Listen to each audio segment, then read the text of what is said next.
I was debating for this one whether to wear a Vegas hat for Peyton Krebs or to wear a Florida hat for Levi. I went with the Vegas hat. So I will say this, though. Levi, for me, he would have been player of the game for Canada. But still, Krebs, important points, including on the goal that kind of iced this one. This was a very interesting game for far too long if you're Team Canada. Coming out of this game, again, if you're Team Canada, you have some concerns. Now, we don't know who they're going to face yet because the U.S. has yet to face Slovakia. And, of course, if Slovakia wins, then that would be the team Canada would play. If USA wins, then that changes who they're playing against.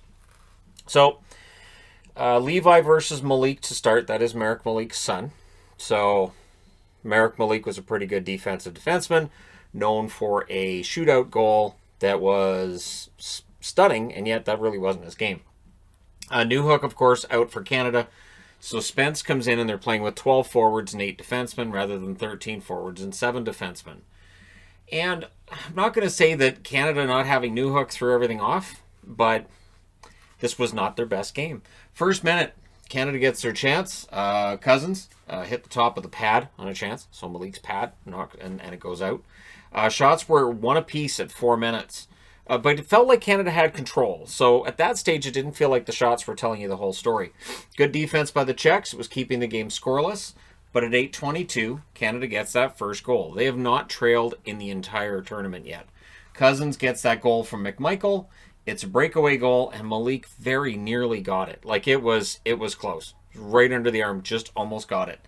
Roska then takes a penalty. Canada goes to the power play. And 6 power play goals allowed by the Czechs in this tournament. Now, here's the thing. Coming into today, all I heard about was how, well, Canada's power play, it's not very good. Canada's power play hasn't been very good. It was clicking at 33% overall. Like, it's a short tournament, so if a team's kind of quiet for a couple games on the power play, okay. Now, here's the thing. This was not a power play goal that made it 2-0. It wasn't. Byram scores from Krebs and Cousins, and that was shortly after the power play ended. So Roshka's back on the ice, meaning it's a 5-on-5 goal at 11:39. It's one of those goals, and I talked about it a lot last year in the NHL. One of those goals that's scored just after the power play ends. It's not technically a power play goal, but there should be some designation for that.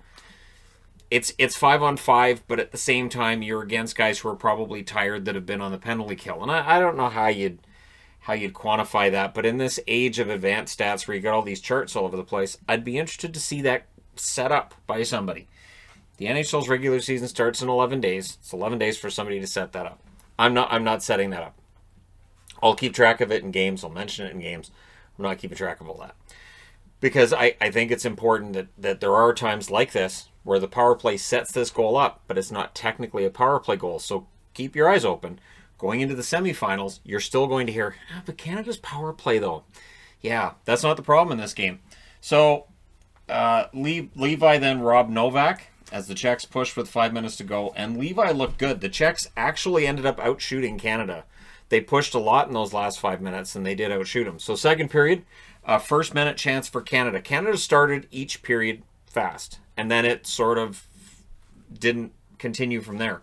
Animated crowds in both countries on the virtual screens. The Czechs were animated. The Canadians were animated. The off-the-bench guys were in one of the shots I saw. I don't know if they were in all of them because there's the Newfoundlander guy that was down in the lower right-hand corner. Kudos to you, Newfoundlander guy, with the Newfoundland flag and everything. I did a video of Adelaide with her Christmas gifts, and I had 6 flags for her. And one of the flags was the Newfoundland flag. And I got her the Newfoundland flag because, of course, I have family back there, and I thought it would be cool to have her holding the Newfoundland flag for my family. I thought they'd get a kick out of it. And she enjoyed that it was one flag wrapped in another, wrapped in another, wrapped in another, wrapped in... You know where you wrap a... Anyways, so kudos Newfoundland guy. So that was animated. Canada testing Malik, but he was up to the task through those first 4 minutes as they pushed, and I thought Malik had a very good game. At the half, the game still felt like the Czechs were in this. This is a game that, it's 2-0 at 11:39. The Czechs, all the way through the game, I heard about how, well, the Czechs tend to fold when they're behind.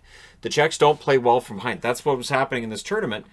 But this is a medal game. They know if they lose this game, they go home. So they're going to play a little bit harder.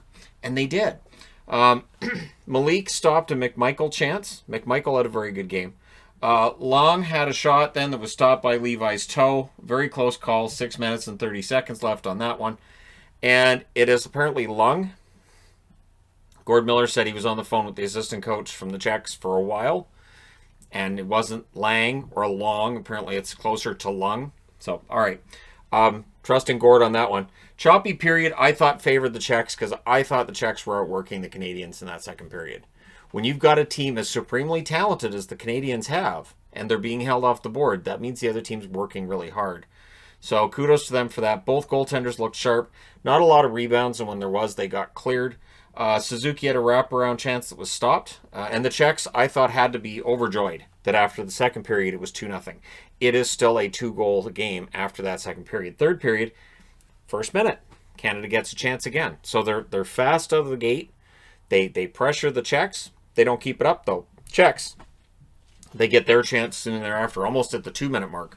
So it was some back-and-forth hockey, and I thought if this really opens up, it should favor Canada, and yet it didn't. This was a game that the Czechs really, really pushed. Like I said, it felt like they were outworking the Canadians through this game, and you have to. You just have to. The shots were even at 20 apiece with 13 minutes left, and as you can see over here, they didn't end up tied. The Czechs were definitely pushing. Canada, I put up here, Canada may nurse this home, but it hasn't been pretty. This was not a game that they're going to look back at and say we played to our utmost. And again, I'm not trying to slam the Czechs or the Canadians in this. It felt like this was a game that Canada really should have taken out the Czechs about 5-6-0 kind of thing. And it was a combination of really hard work by the Czechs and some really excellent goaltending by Malik that kept us close. So both goalies solid when tested. Gouli got a post shortly after Cousins had a chance. The Czechs got prime chances with 6.5 minutes left, and the coach figures, what the heck, why not? Pulls the goalie with 5 minutes and 40 seconds left. And I thought it was worth a shot because to that stage, the Czechs, when they got shots, they weren't necessarily high danger chances. With 4:48 left, Malik ends up back in the net after an offside call, but as soon as they won that face-off, they got in the zone. Now, they didn't have their own power play because they had to call they didn't have their own timeout because they had to call a timeout after an icing, which Ray Ferraro does not like that being a thing. He really doesn't like the idea of being able to call a timeout after an icing, but that timeout meant the Czechs couldn't take one here. And the Czechs absolutely would have taken one here to come up with some kind of a plan. Did not have the time for that. Lots of point shots by the Czechs. And in this game, if Levi can see it, Levi's stopping it. And he did. And so lots of good chances from the point. But again, since it's that far out, Levi's going to stop those. And then the empty netter. It's Krebs, Gouli, and then McMichael finishes it off into the empty net at 17 minutes and 11 seconds. Canadian fans could breathe a sigh of relief because you got the feeling that if the Czechs got one, if the Czechs had got one in the net, that this game suddenly would have turned. And that the Czechs could very well have tied it if, after pulling the goalie with 5 minutes and 40 seconds left, if they'd been able to get that goal. Byfield then decides to keep things interesting and get himself on the board with a hooking penalty with 1 minute and 58 seconds left. The Czechs had a power play. They didn't pull the goalie. Bit of a surprise. I was surprised on that as well, that they didn't pull the goalie, but I'm thinking the coach is probably looking at the score and going, it's 3-0. We're not scoring 3 in 2 minutes. It's fine. I'm not taking Malik out. I mean, if we score on the power play, great, but then we're still down by 2. So, and again, it's a realistic belief at that point. You're not going to score 3 against this Canadian team in 2 minutes. Your shots tell you how well the Czechs played.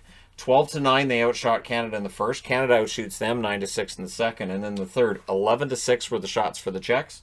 Final shots, 29-24 in favor of the Czech Republic. They did have a lot of good scoring opportunities as well. So when you look at the high danger chances, the Czechs had those. But Levi, 29 saves for his second shutout of this tournament. He's a solid goaltender. He's a steal in the draft. Malik, 21 saves on 23 shots. Not a bad goaltender himself. Your players of the game, Bowen Byram for Canada. I think Colorado's going to like Byram quite a bit. And I'm also going to go out on a limb and say Drysdale is going to be a huge success in his NHL career. Whether it starts this season or it starts next season, Byram Bowen Byram and Jamie Drysdale together have been a really good tandem for Canada. And Svozil was the player of the game for the Czechs, who now find themselves out. So the last game of the night will be the United States of America against, it sounds weird to say it that way, right? Normally it's just US, not United States of America against Slovakia. And we'll see how that one turns out. But for Canada, you can breathe a sigh of relief. They got past the Czechs. And we'll know by the end of the night who Canada's going to play against, not tomorrow, but on Monday. So there you go. Let me know your thoughts regarding this game in the comment section below as always. Don't forget to hit like and subscribe if you're browsing your way through. You just happened upon this video. Thank you guys so much for watching, for all your support. I will talk to you again soon.